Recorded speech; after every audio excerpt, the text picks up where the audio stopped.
United Way spent some of the money you may have donated to help hundreds of homeless people with simple services you and I probably take for granted. KIRO 7's Jeff Du Bois shows us how even a new pair of shoes can make a huge difference. It was time for Aaron Lewis to get rid of his beard, time for a fresh start.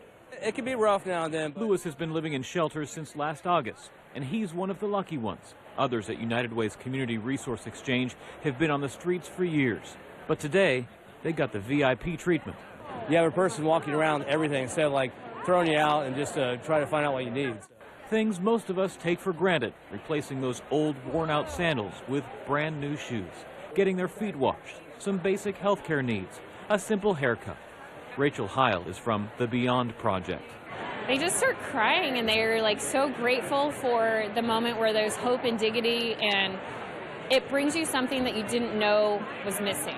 A fair number of people have fallen through the cracks, and those are our friends, our neighbors, our colleagues, and we want to help them.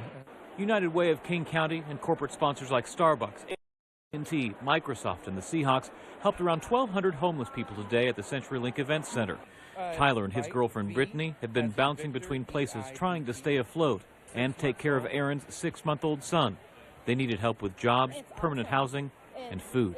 We have to rely on other people feeding us, and that's absolutely horrible. I'm working on trying to find a place and a job that's steady enough for me to be able to be a father more often and be in my son's life as much as I can be.